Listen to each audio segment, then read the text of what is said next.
امام بخاری رحمہ اللہ نے ایک لطیفہ ذکر کیا ہے، بہت سنجیدہ باتیں ہوگی، تھوڑا سا ایک لطیفہ بھی ہو جانا چاہیے۔ امام بخاری نے ایک لطیفہ پیش کیا، اور وہ یہ ہے کہ حضرت معاذ بن جبل رضی اللہ عنہ جب یمن تشریف لے گئے نا، تو ایک دن آپ نماز فجر پڑھا رہے تھے، تو آپ نے سورہ نساء کی یہ آیتیں پڑھی۔ تو سورہ نساء کی تلاوت کرتے کرتے آپ اس آیت پر جب پہنچے، وَاتَّخَذَ اللَّهُ إِبْرَاهِيمَ خَلِيلًا، اللہ نے ابراہیم کو دوست بنا لیا۔ تو پیچھے مقتدیوں میں ایک آدمی زور سے وہ بولنے لگا کہ لَقَدْ قَرَّتْ عَيْنُ أُمِّ إِبْرَاهِيمَ، ابراہیم کی ماں نے جب یہ سنا ہوگا کہ اللہ نے ابراہیم کو دوست بنا لیا، تو ابراہیم کی ماں کی آنکھیں تو بڑی ٹھنڈی ہو گئی ہوں گی۔ اس کی ادا خبر پتہ ہوتا ہے جو مانزی کی علم خبری نہ کی، تو ابراہیم کی ماں کی آنکھیں تو بہت ٹھنڈی ہو گئی ہوں گی۔ یہ بعض دفعہ ایسا ہوتا ہے۔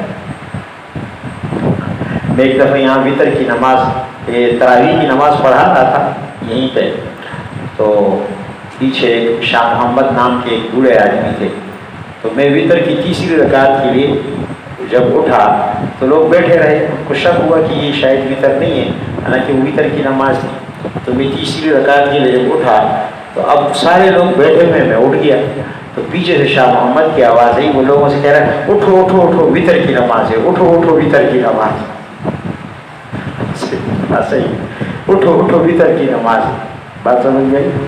کبھی کبھی ایسا لطیفہ ہو جاتا ہے کہ بے اختیار آدمی جو ہے زبان سے کوئی نہ کوئی بات نکل پڑتی ہے۔ تو اس شخص نے کہا کہ لقد قرت عین ام ابراہیم، ابراہیم کی بات بڑی خوش ہوئی ہوگی جب اللہ نے اس کے بیٹے کو اپنا دوست بنا لیا۔ سمجھ میں بات ہے؟ ہاں، ایک آدمی جو ہے وہ چوری کیا تو لوگ اس کے پیچھے پڑ لگ گئے، وہ بھاگتے بھاگتے مسجد پہنچا تو وہاں جماعت کھڑی تھی۔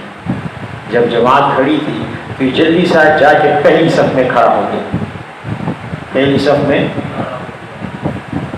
تو اب امام صاحب قرات کر رہے ہیں، انہوں نے کہا الم نہلک الاولین، دیکھو حرامی دیو تو پتہ سنگا پتہ ہو رہی روغ نشاط دویم صف ترا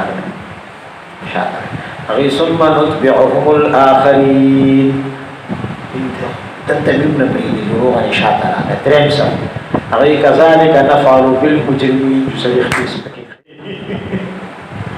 دیکھو میں نکری